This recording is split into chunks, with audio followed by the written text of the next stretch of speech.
Have you ever wondered, what if one forgotten invention could rewrite human history, yet almost no one remembers the man who created it? What if the world's first movable letters were born centuries before Europe, and then quietly disappeared into the shadows? History tells us that Johannes Gutenberg changed the world with printing, but that story is only half complete. More than 400 years before Gutenberg, during China's Song dynasty, an unknown inventor named Bi Sheng was already attempting something extraordinary.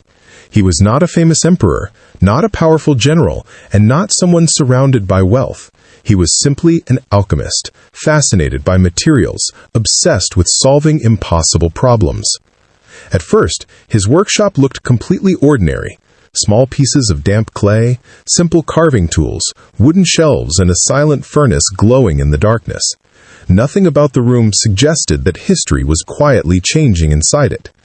But every tiny clay block carried a single Chinese character. Thousands of them, each one carved by hand, then baked until it became hard enough to survive repeated use. Imagine the patience that required. Not 26 letters, but thousands of unique symbols. Have you ever wondered how one person could keep track of them all? Bi Sheng created wooden storage cases, carefully arranging every character so it could be found again. When a page needed printing, each clay character was placed into an iron frame. Resin, wax, paper ash, and turpentine locked everything into place. Slowly, one page emerged, then another, then another.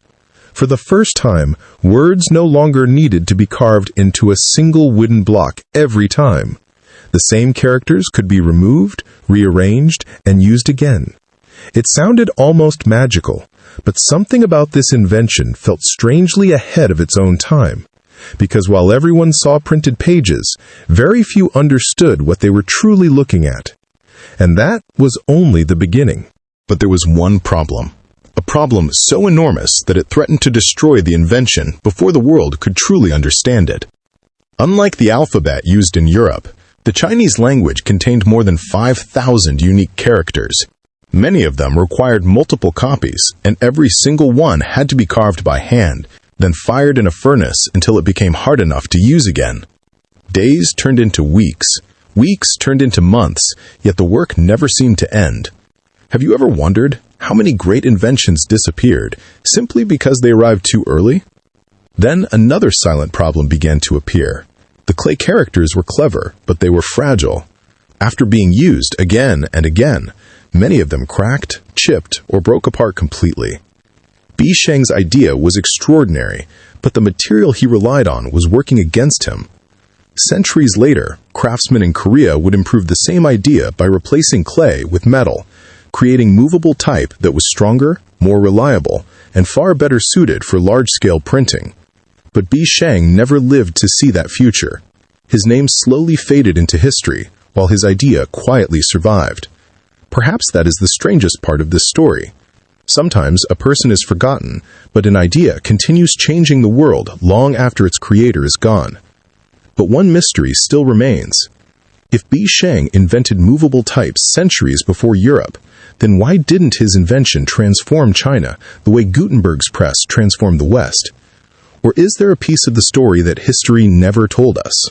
But history refused to let Bi Sheng disappear completely.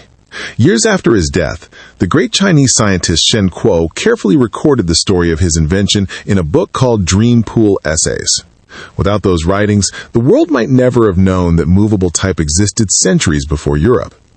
Have you ever wondered how many other forgotten inventions are still waiting to be rediscovered? The original clay characters slowly vanished. The workshops became silent. The tools disappeared. And Bi Sheng's own printing system was eventually lost to history. Yet his idea refused to die. Every printed newspaper, every book, every classroom, and every library carries a small echo of the vision he imagined nearly 1,000 years ago. Sometimes, the greatest inventions are not the ones people celebrate. They're the ones hidden quietly beneath the inventions that came later. Perhaps the real mystery was never how Bi Sheng invented movable type. Perhaps the real mystery is why the world almost forgot him. And if history could hide a discovery this important, what else might still be hidden, waiting for someone to uncover it? In our next episode, we'll uncover another forgotten invention that changed civilization, but almost vanished from history forever. Until then, subscribe, because the greatest mysteries are often the ones history tried to erase.